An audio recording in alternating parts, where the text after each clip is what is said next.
کا سرق، یہ بھی نہیں کہہ رہے کہ ہمارے بھائی نے چوری کیے، تمہارے بیٹے نے چوری کیے بولتے. یہ دیکھو، جب مطلب تھا تو بولتے تھے ہمارا بھائی، اب بول رہے ہیں تمہارے بیٹے نے چوری کیے. ایک مفسر لکھتا ہے قمت الانتہازیتی ان تغیر الخطاب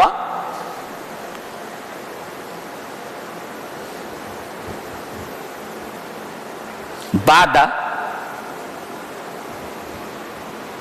تغیر المصلحہ، کہ یہ موقع پرستی کی ابن الوقتی کی انتہا ہے کہ منفعت اور فائدہ اور مطلب ختم ہو جائے تو آدمی کی خطاب کا انداز بدل جائے.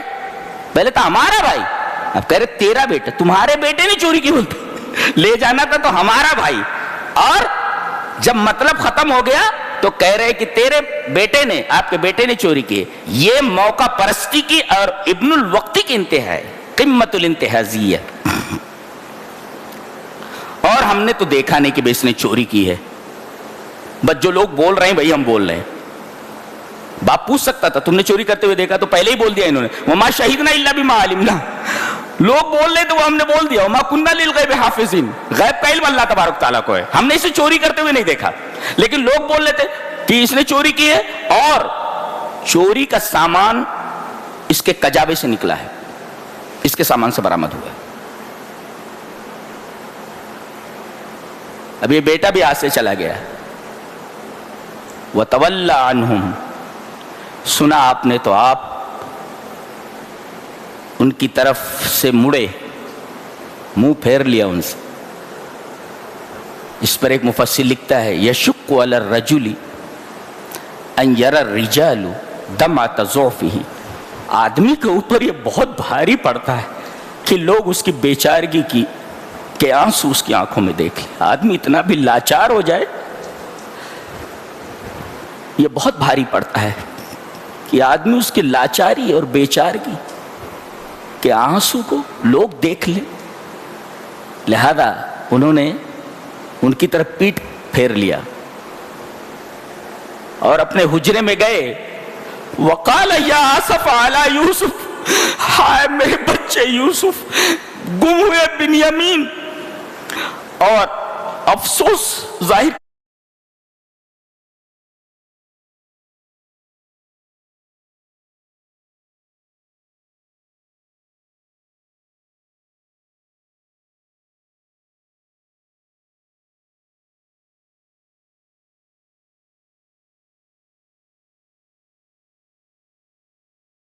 کر رہے ہیں حضرت یوسف پر. ایک مفسر لکھتا ہے کہ نیا غم پرانے غم کو تازہ کر دیتا ہے. نئی پریشانی، نئی مصیبت پرانی پریشانی کو یاد دلا دیتی، تو نیا غم پرانے غم کو ہرا کر دیتا ہے. بچوں کے سامنے نے کہا یا آسفا علی یوسف، ہائے میرے بچے یوسف، گم ہوئے بنیامین، ان کو گم ہوئے تو کتنے سال گزر گئے. دیکھو اس نئی مصیبت سے پرانی مصیبت کی یاد تازہ ہو گئی. ہائے میرا یوسف. وَبِيَزَّتْ عَيْنَاهُ مِنَ الْحُزْنِ، ان کی آنکھیں غم کی وجہ سے سفید ہو گئی تھی. ایک صاحب نے لکھا کہ اعظم ما یصیب المحزون مرض السکری والزغط ھذا یفقد بصرہ من الالم. کہتے ہیں آدمی کو بہت زیادہ ٹینشن ہو جائے اور ٹینشن ختم نہ ہو تو سب سے پہلی بیماری جو اسے پکڑتی ہے مرض السکر ہے، وہ شکر کی بیماری ہے، وہ زغط اور بلڈ پریشر ہے. سب سے پہلی بیماری جو اس کو پکڑتی ہے. مفسر کا تجربہ ہے، بولتا ہے کہ اگر غم مسلسل ہو تو آدمی شکر کی بیماری میں مبتلا ہو جاتا ہے اور بلڈ پریشر ہو جاتا ہے، اس کو زغط ہو جاتا ہے، جس سے اس کی آنکھوں کی بینائی چلی جاتی ہے. آنکھیں سفید ہو گئی تھی. کچھ لوگ کہتے ہیں ضعف بصرہ، آنکھوں کی بینائی بہت کم ہو گئی تھی، اور بعض لوگ کہتے ہیں ذہب بصرہ، مکمل اندھے ہو گئے تھے، اب بینائی چلی گئی تھی۔ اور فہو کظیم، کظیم کا مطلب ہوتا ہے کاظم الحزن، اے لا یظہر بین الناس، گھٹ گھٹ کر کے اندر اندر گھٹتے رہنا، اپنے غم کو پیتے رہنا اور لوگوں کے سامنے ظاہر نہ کرنا، اس کو کہتے ہیں کظیم۔ جو اندر اپنے غم کو لیے ہوئے گھٹ رہا ہو،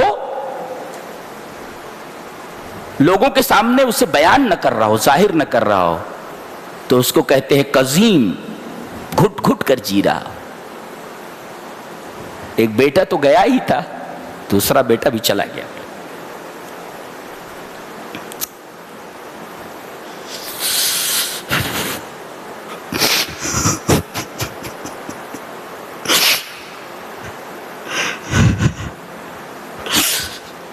یا اسف یوسف، ہائے میرے یوسف،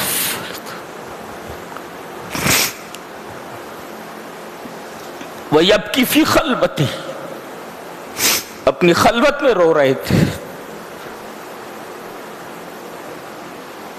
وَسَمِعُوهَا فِي خَلْوَتِهِ وَفِي خَلْوَتِهِ سَمِعُوهَا، انہوں نے یہ رونا اور یوسف کے اوپر افسوس ظاہر کرنا انہوں نے خلوت میں سنا کہ ابا اندر رو رہے ہیں، لوگوں کے سامنے نہیں روئے، وہ اندر سے ان کی آواز آئی تو ان لوگوں نے سنا۔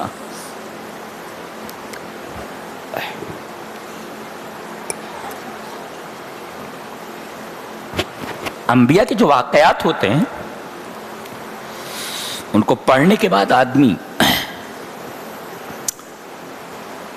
چاہیے اس کو کہ سیریسلی لے، اس کو سیریسلی اپنی زندگی میں اس کو نافذ کرے۔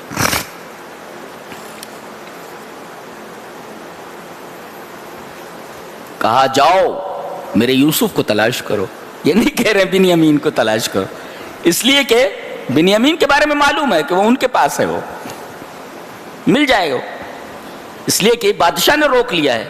یہ کہہ رہے ہیں یا بنی یذھبوا، میرے بچوں، میرے بیٹوں، فتحسسوا من یوسف، میرے بچے کو ڈھونڈو، واخی ہے اور اس کو بھی ڈھونڈو۔ پہلے یوسف کا تذکرہ ہے پھر اخی کا، اس وجہ سے کہ یوسف کے بارے میں تو معلوم ہے کہ وہ لاپتہ ہیں، لیکن اخی ان کے بھائی کے بارے میں کہ پتہ تو ہے لیکن پتہ نہیں ملے گا کہ نہیں ملے گا، لہذا یوسف کا تذکرہ پہلے اخی کے بعد میں ہے۔ اور دیکھو وَلَا تَيْأَسُوا مِن رَوْحِ اللَّهِ، دیکھو تو میں نے بتایا تھا کہ یہ سورت 3 محوروں کے اوپر گھومتی ہے، جس میں ایک تو ہے کہ الثقۃ فی تدبیر اللہ، بے تدبیر اللہ تبارک و تعالیٰ کی تدبیر کے اوپر اٹوٹ بھروسہ، اور دوسرے صبر جمیل، اور تیسرے عدم یاس، تقوی کے ساتھ۔ عدم یاس کا مطلب مایوس نہیں ہونا، حالات کتنے بھی خراب ہو جائیں آدمی کو پر امید رہنا چاہیے، یہ سبق ملتا ہے۔ آدمی کو کبھی ہمت نہیں ہارنی چاہیے، کبھی امید کا دامن نہیں چھوڑنا چاہیے۔ دیکھیں ایک باپ ہے، 20 سال سے بچہ گم ہے، لیکن امید ہے کہ امید کا چراغ جل ہی رہا ہے۔ اجڑ گیا ہے یہ گھر اور چراغ جلتا ہے، ایسا ہونا چاہیے۔ دل کا گھر اجڑ جائے مگر کھنڈر میں اس گھر کے چراغ جلتے رہنا چاہیے امیدوں کا۔ تباہ کار ہے دل اور امید باقی ہے، تباہ کار ہے دل اور امید باقی ہے، اجڑ گیا ہے یہ گھر اور چراغ جلتا ہے۔ تو دل کتنا بھی ٹوٹ جائے، دل کا گھر کھنڈر ہو جائے، دل کا محل کھنڈر میں تبدیل ہو جائے، مگر اس میں آرزوؤں کا، یادوں کا اور امیدوں کا چراغ بجھنا نہیں چاہیے، جلتے رہنا چاہیے۔ انڈرسٹینڈ؟ یہ تعلیم ملتی ہے، بڑی حیرت انگیز بک ہے، اسے سینے سے لگا لو ساری پریشانیاں دور ہو جاتی، بہت عجیب و غریب بک ہے، معلوم ہے؟ اور اسی کتاب کو چھوڑنے کی وجہ سے ہم لوگ پوری دنیا میں لات جوتے کھا رہے ہیں۔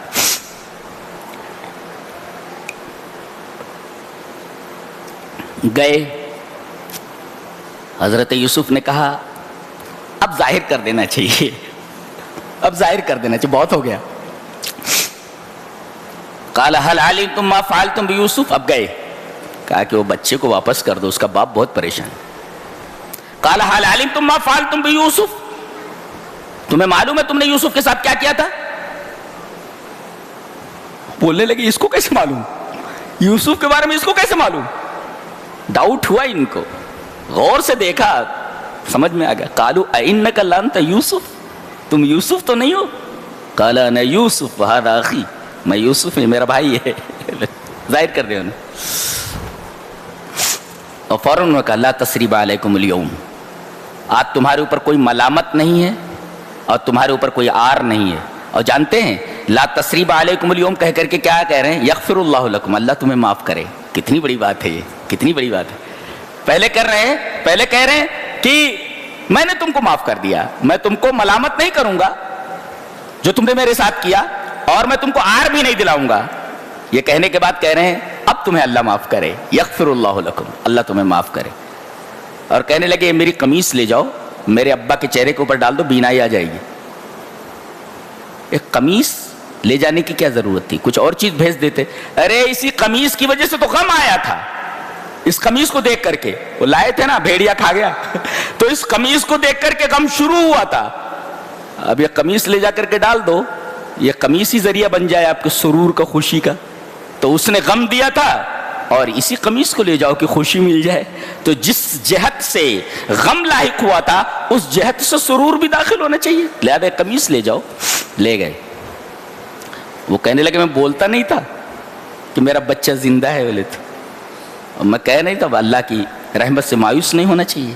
ہے یہ توکل ہے. دیکھو دل ٹوٹ چکا ہے, مگر امیدوں کا چراغ اب بھی اس ٹوٹے ہوئے کھنڈر کے اندر, اس ٹوٹے گھر کے اندر جل رہا ہے. تو دل کتنا بھی ٹوٹ جائے, امیدوں کا چراغ بجھنے مت دو. یہ تعلیم ملتی ہے اس سورہ کریمہ سے. ہمیں کسی سے ڈرنے کی ضرورت نہیں ہے, امیدوں کا چراغ جلتے رہنا چاہیے. ایک دن اللہ تبارک و تعالیٰ اچھے دن لائے گا انشاءاللہ. پھر وہ اپنے ماں باپ کو بٹھایا انہوں نے, وَخَرُّوا لَهُ سُجَّدًا وَقَالَ يَا أَبَتِ هَذَا تَأْوِيلُ رُؤْيَا. اب کہنے لگے وَقَدْ أَحْسَنَ بِي, اللہ نے میرے ساتھ احسان کیا, اِذَا أَخْرَجَنِي مِنَ السِّجْنِ, مجھے قید سے نکالا. بھائی لوگ ہیں, قید کا تذکرہ, قید خانے کا تذکرہ کیوں کیا؟ یہ کہنا تھا اللہ تبارک تعالیٰ کا احسان ہوا کہ مجھے کنویں سے نکالا. کنویں سے نکالنے کی بات نہیں کی تاکہ بھائی لوگ شرمندہ نہ ہوں, جیل سے نکالنے کی بات کی. اللہ اکبر. یہ ہے دیکھو اخلاق ہے بھائی کا, ایک بھائی کے تئیں. ایک اچھے بھائی کا اخلاق ایک خراب بھائی کے تعلق سے. اس کا احسان ہے کہ اس نے جیل سے نکالا, یہ نہیں کہا کہ اس کا احسان ہے کہ کنویں سے نکالا تاکہ بھائی لوگ شرمندہ نہ ہو. خیال. اور دعا کر رہے ہیں توفنی مسلم والحقنی بالصالحین, میرے رب میری موت دینا تو اسلام کے اوپر دینا. ہے تو ہر مومن کو دعا کرنی چاہیے, میرے رب موت دینا تو اسلام کے اوپر موت دینا. یہ حضرت یوسف علیہ السلام کی دعا ہے. سورہ رات شروع ہوتی ہے, جانتے ہیں سورہ رات میں 32 ایسے مظاہر کونیہ کا ذکر ہے. مظاہر جانتے ہیں, فینومینا. تو 23 فینومینا مذکور ہیں اس کے اندر. اور ایسے فینومینا ہیں, یہ ایسے مظاہر ہیں کہ جو موجب اور سالب دونوں ہیں, یعنی نگیٹو اور پازیٹو دونوں ہیں. جیسے کرنٹ ہوتا ہے نا, جب تک نگیٹو اور پازیٹو کو ملایا نہ جائے تب تک بتی نہیں جلتی ہے. تو ایک نگیٹو ہوتا ہے, ایک پازیٹو ہوتا ہے, ایک موجب ہوتا ہے, ایک سالب ہوتا ہے. تو اس میں جتنے 32 مظاہر کونیہ ذکر ہے, سب کے اندر دونوں تار ہیں, موجب بھی اور سالب بھی. مثلا سحاب کا تذکرہ ہے, بادل کا. وَيُنشِئُ السَّحَابَ الثِّقَالَ, اللہ نے فرمایا کہ دیکھو بادل کو, بادل کے اندر ایک تو پانی ہوتا ہے اور اسی کے اندر آگ ہوتی ہے, چمکتا ہے نا ایسے بادل کے اندر سے بجلی چمکتی. تو دیکھو اللہ تبارک و تعالی نے جمع نقیزن, کیا قدرت ہے میرے رب, کیا سبحان اللہ سبحان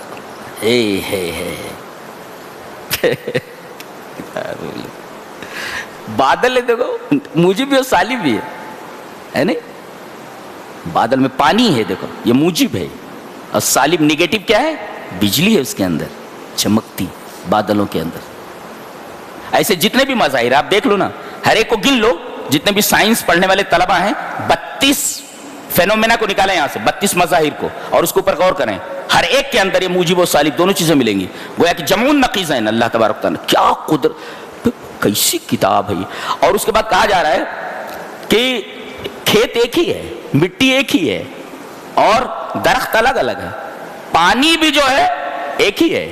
وَيُسْقَىٰ مِن مَّاءٍ وَاحِدٍ، ایک ہی پانی سے سیراب کیے جاتے ہیں.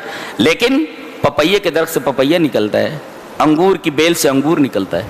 بولے پانی ایک ہی ہے، مشین ایک ہی، مگر پروڈکٹس اتنے سارے ایک. ایسے دنیا میں کوئی مشین ایسی ہے کہ مشین ایک ہو اور لاکھوں پروڈکٹ سے نکلیں؟ ایسا نہیں ہو سکتا. یہ ہماری قدرت ہے، ہم ایسا کرتے ہیں. بولے تو کیا شان ہے بات کرنے کی. اللہ اکبر. فرمایا گیا ان اللہ لا یغیر ما بقوم حتی یغیروا ما بانفسہم. جب تک آدمی اپنے آپ کو نہیں بدلتا تب تک اللہ اس کی حالت کو نہیں بدلتا. حضرت علی رضی اللہ تعالیٰ عنہ آپ کے داماد محترم فرماتے ہیں قال علی بن ابی طالب رضی اللہ تعالیٰ ما نزل بلاء الا بذنب ولا رفع الا بتوبۃ. کوئی بھی مصیبت آدمی کے اوپر آتی ہے تو گناہ کی وجہ سے آتی ہے، اور نہیں اٹھائی جاتی مگر توبہ کے ذریعے. نہیں آتی ہے تو گناہ کی وجہ سے، اور اٹھائی جاتی ہے تو توبہ کے ذریعے. لہذا آدمی گناہ کرے تو اس کے بعد توبہ کر لے، تاکہ اگر کوئی مصیبت آنے والی ہو تو مصیبت دور ہو جائے. جی. اور اس کا محور کیا ہے؟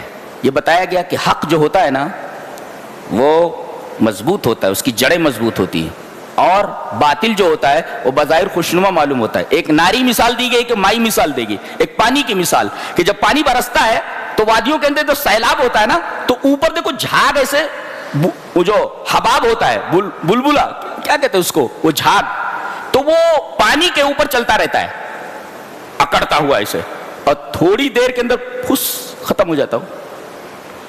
تو کہا باطل کا یہی حال ہے، اوپر اوپر دکھ رہا ہے نا، اور جب پینے کا پانی ہوتا ہے وہ نیچے بیٹھ جاتا ہے. تو نیچے جو بیٹھ جائے، نیچے جو ہوتا ہے بظاہر ایسا لگتا ہے حق دب گیا ہے، حق دبا نہیں ہے، حق نیچے ہو گیا ہے، اس لیے کہ نیچے رہنے والی چیز نافع ہوتی ہے. وَأَمَّا مَا يَنْفَعُ النَّاسَ فَيَمْكُثُ فِي الْأَرْضِ. جو چیز لوگوں کے لیے نافع ہوتی ہے وہ زمین میں بیٹھ جاتی ہے. اللہ، اسی وجہ سے حق راسخ ہوتا ہے، اور باطل جو ہوتا ہے ضعیف ہوتا ہے، وہ جعلی ہوتا ہے، اس کے اندر دم نہیں ہوتا کچھ، اسی بلبلے کی طرح. اور اس کے بعد ایک ناری مثال دی گئی، تو پانی کی مثال ہے. نار کی مثال کیا ہے؟ زیورات کو جب پگھلاتے ہیں تو اوپر سے میل نکلتا ہے، یہ اوپر اوپر، لیکن جو چیز بیٹھ جاتا ہے نیچے وہ سونا ہوتا ہے.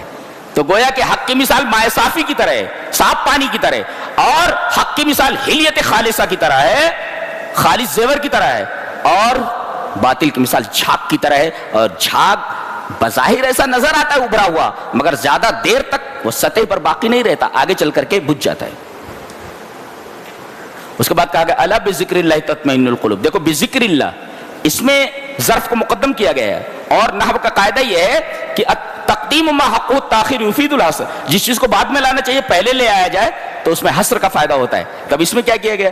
یہ نہیں کہا گیا بذکر تطمئن قلوبہم بذکر اللہ، ایسا نہیں کہا گیا، بلکہ یہ کہا گیا بذکر اللہ تطمئن القلوب. بذکر اللہ، ذکر اللہ کیا مطلب ہوا؟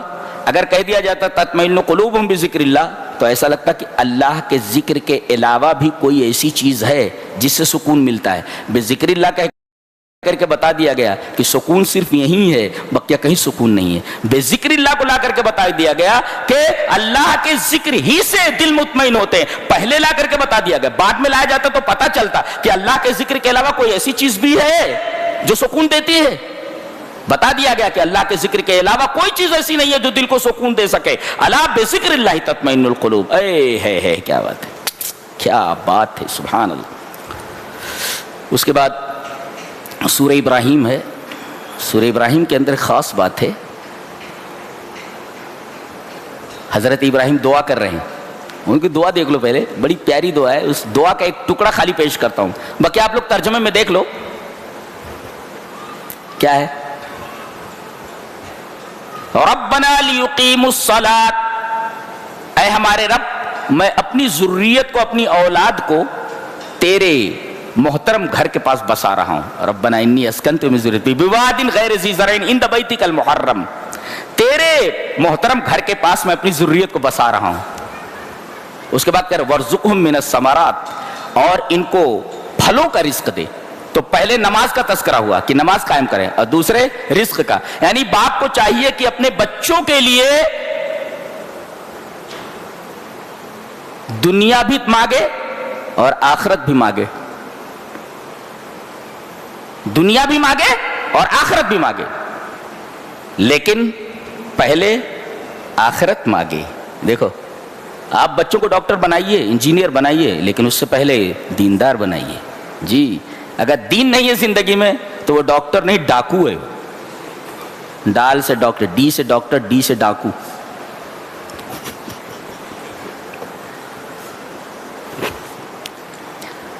اور حضرت ابراہیم علیہ السلام نے لیقیموا الصلاۃ کہا ہے. نماز کا تذکرہ پہلے ہے، وارزقہم روزی کا تذکرہ بعد میں ہے. اس کا مطلب دین پہلے ڈھونڈو، پیٹ بعد میں. دین پہلے، پیٹ بعد میں. خیریت اسی میں ہے. اور اس کے بعد کہا ظالم یہ نہ گمان کر لیں کہ اللہ انہیں دیکھ نہیں رہا ہے. فلا تحسبن اللہ غافلا عما یعمل الظالمون.